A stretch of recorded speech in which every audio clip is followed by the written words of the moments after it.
जय माता दी दोस्तों, आप सभी का स्वागत है हमारे YouTube चैनल में। दोस्तों, अगर आप भी धनवान होना चाहते हैं तो धनतेरस पर आपको इन चीज़ों का दान जरूर करना चाहिए। वैसे तो धनतेरस का दिन खरीदारी करने के लिए बड़ा विशेष माना जाता है, लेकिन धनतेरस के दिन केवल कुछ चीज़ों का खरीदना ही शुभ नहीं होता, बल्कि इस दिन कुछ चीज़ें दान करना भी बहुत ही शुभ होता है।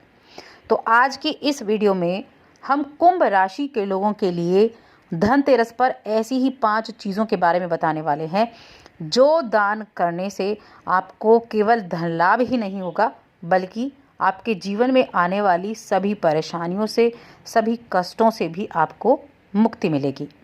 तो वीडियो को अंत तक ज़रूर देखें और चैनल पर अगर आप पहली बार आए हैं तो चैनल को सब्सक्राइब कर लें और जुड़ जाएं हमारे चैनल के साथ। यहाँ आपको समय समय पर सभी जानकारियाँ मिलती रहेंगी। अब धनतेरस का जो दिन है 2 नवंबर का है, 2 नवंबर के दिन है और धनतेरस के दिन बड़े अच्छे योग भी बन रहे हैं, जिनके बारे में हम बात कर चुके हैं। एक बार फिर से बता देते हैं, धनतेरस के दिन सर्वार्थ सिद्धि योग बनेगा, अमृत सिद्धि योग बनेगा, रवि योग भी बनेगा, पुष्य नक्षत्र भी रहेगा। और ये जो योग होते हैं, इन सभी योगों में खरीदारी करना बड़ा विशेष माना जाता है। लेकिन धनतेरस का दिन केवल ज़रूरत की चीज़ें खरीदना ही शुभ नहीं होता है, बल्कि दान करने के लिए भी बहुत शुभ होता है। अब आप दान किस चीज़ का करें और ये दान आपके लिए किस तरह से लाभदायक हो सकते हैं, तो 5 चीज़ें हम आपको बताने वाले हैं जिन चीज़ों का आप दान कर सकते हैं। और ये चीज़ दान करना इस सिद्ध दिन पे, इस शुभ दिन पे जितना प्रभाव या जितना जो चीज़ों का प्रभाव होता है, वो खरीदने से जो बरकत आती है, उससे अधिक लाभ आपको इन दान देने से आएगी। क्योंकि सबसे अधिक जो महत्वपूर्ण माना जाता है वो दान का महत्व होता है, दान पुण्य का महत्व होता है, जो आपके जीवन में आ रही परेशानियों को दूर कर सकता है, कष्टों को मुक्त कर सकता है। धनतेरस के दिन भगवान धन्वंतरि का पूजा किया जाता है और धन्वंतरि जी को भगवान विष्णु का ही स्वरूप और अवतार माना जाता है।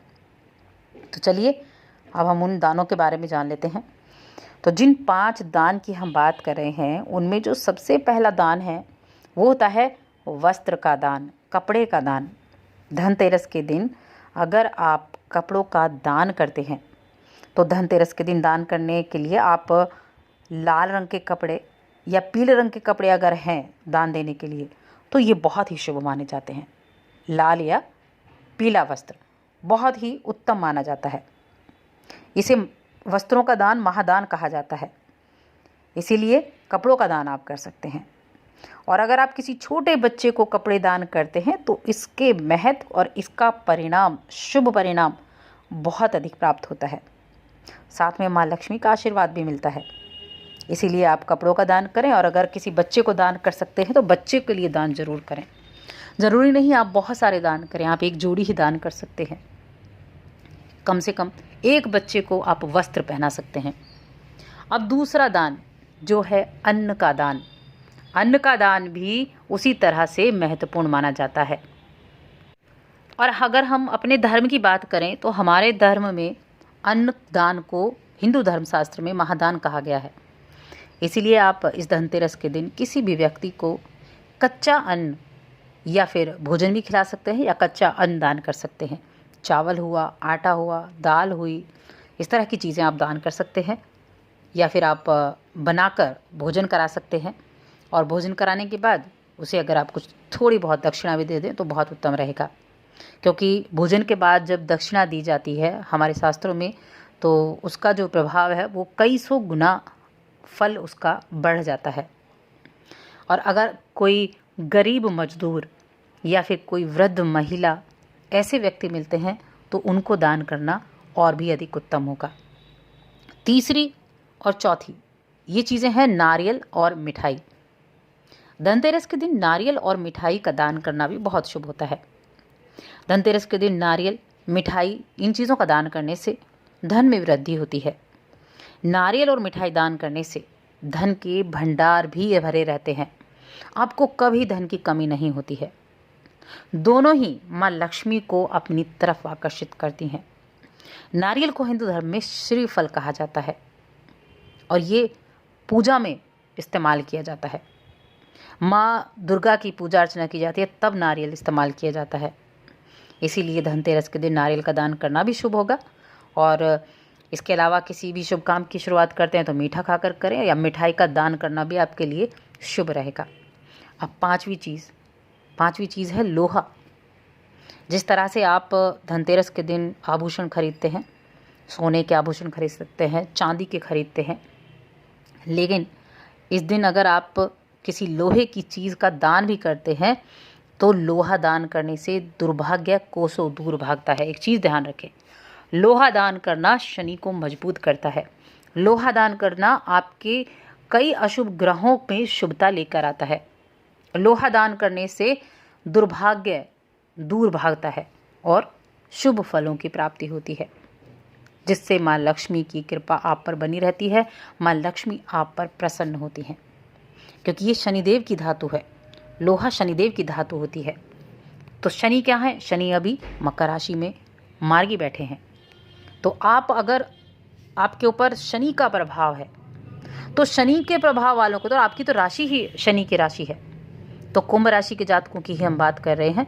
और कुंभ राशि के लोगों के लिए शनि की इस वस्तु का दान करना बहुत उत्तम रहेगा। शनि की 7.5 चल रही है आपके ऊपर, अभी प्रथम चरण है, लेकिन शनि की 7.5 चल रही है। इसीलिए लोहा आप दान कर सकते हैं। लोहे की कोई भी चीज़ आप दान कर सकते हैं जो आपको दान करने लायक लगे, वो आप लोहे की वस्तु दान कर सकते हैं। इससे शनिदेव का आशीर्वाद मिलेगा, अशुभ फलों में कमी आएगी। इसीलिए कुंभ राशि वाले जातकों को मेरी सलाह है कि ये चीज़ तो दान जरूर करनी चाहिए। इसके 2 फायदे होंगे। एक तो धनतेरस का जो दान है उसका महत्व बढ़ जाएगा। दूसरा, आपकी राशि के स्वामी ये मजबूत स्थिति में होंगे, उनके अशुभ प्रभावों में कमी आएगी। शनि की जो 7.5 चल रही है उसमें कमी आएगी। और ये दान करना इसलिए भी महत्वपूर्ण है क्योंकि इस दिन योग इतने अच्छे बने हुए हैं। अब देखिए, कहते हैं ये दान करने से ही कोई धनवान नहीं बनता, लेकिन जब आप सही योग में और सही चीज़ का दान करते हैं तो उसका प्रभाव आपको ज़रूर देखने को मिलता है। अगर आप मानते हैं तो सब कुछ होता है। इसीलिए सच्चे मन से आपको इस दिन इन चीज़ों का दान ज़रूर करना है। तो इन चीज़ों का जो प्रभाव है वो आपको अति शीघ्र देखने को मिलेगा। और दान करने से उन चीज़ों का प्रभाव तो मिलता ही है, कहते हैं जितना देते हैं उसका कई गुना वापस मिलता है। साथ में जो ग्रहों की जो शुभता है वो भी बनी रहती है। तो दोस्तों, और अधिक ऐसी जानकारियों के लिए चैनल को सब्सक्राइब कर लें और हमारी इस वीडियो को ज़्यादा से ज़्यादा लाइक करें, शेयर करें, ताकि ज़्यादा लोगों तक ये पहुंच सके।